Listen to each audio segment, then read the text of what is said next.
Hey, I'm with Caffe Pronto at their booth at Coffee Fest in New York City, New Jersey, actually. I was chided for that on Twitter last night. Somebody said, it's New Jersey, it's not New York. So, close though, but I'm with some of the staff here. Shanna, how are you? Shanna, I'm sorry. No problem. I've done that twice now. And Andy and April. What do you guys do? We are specialty coffee roasters in Annapolis, Maryland.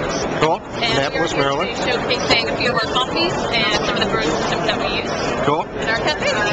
So, hey, what's that thing though? This is a siphon pot. Okay. The idea of a siphon pot is it's similar to a vacuum pot, except you put your coffee in after all the water moves to the top. Sweet. Basically gives you the control of a French press. Yep. But gives you a little more turbulence and a show. It is a show.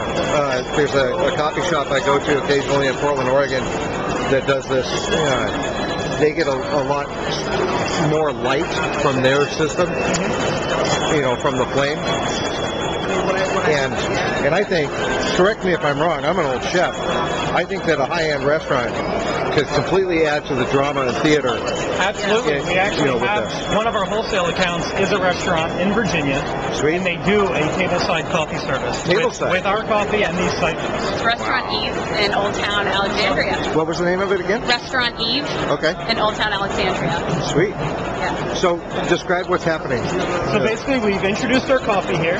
We're going to give it a stir at about 30 seconds and a stir at about 50 seconds. And all that water is going where? All the water's in the top right now, and as soon as we take the heat off, it's all going to come down through our custom-made metal filter. Sweet. And down into the bottom, and we'll be ready to enjoy it. So this is like when I was in the Army, and I used to make coffee in the field, and I'd use an old brown T-shirt, but to drop the grounds, if I didn't have the T-shirt, I'd just dump ice in there.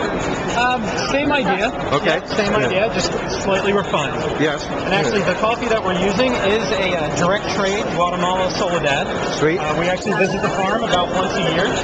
Isn't that part of your operation? It is, actually. Yep. We try and use as many direct trade and sustainable coffees as we can. Look at that coffee coming down.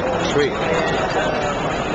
Now, this method is not something that's been developed in the last 10 years. This actually goes way back, doesn't it? Yeah, exactly. This is a very old way of making coffee, but the technology, the butane, the tempered glass, that's all modern innovations in the Right. What, in the 50s, didn't they have systems like this that were commercially available, not as new? Exactly. There were larger implementations. This is the first time we've really seen it on a smaller basis. Right. So how many cups per service? This is a 5-cup. We also carry a 3-cup brewer. 3-cupper? Cool. So let me ask you, as a chef, as a former chef, and as an existing chef, what could I do with this? Basically, could I infuse tea leaves into demi? Absolutely. You could use anything you want. Actually, one of our company members, Ronnie Haas, our director of retail, is competing in the Mid-Atlantic Regional tomorrow. Yep. And he's actually using a 3-cup siphon in a pretty unique way in that regard. Cool. I won't reveal too many details. Right. There was a chef in New York that had 2-ounce French presses, and he was putting his meat sauce, demi-glace in that, and then throwing fresh rosemary in it, and letting the customer plunge it to pour on their entree. Absolutely. So, yeah, I think that's pretty hot, and I could certainly see a use for something like this in a restaurant application. Gorgeous. It looks like great coffee. And I haven't eaten yet today, so. I don't think a lot of us have. No. Yeah. 3 bourbons and a beer last night. It didn't. That doesn't Late count. start. Part of a great weekend. Yes, it is a great weekend. Actually. So, There's our siphon pot, Guatemala Soledad. So what's the flavor profile of this coffee in particular? This is a very full-bodied, but still on the lighter end. Okay. A lot of fruit notes, cherries, things like that. Your typical subtle South American coffee, South Central America. Right. Whereas something out of Central or Eastern Africa would be a lot brighter, a lot more acidic, a lot more floral. Okay.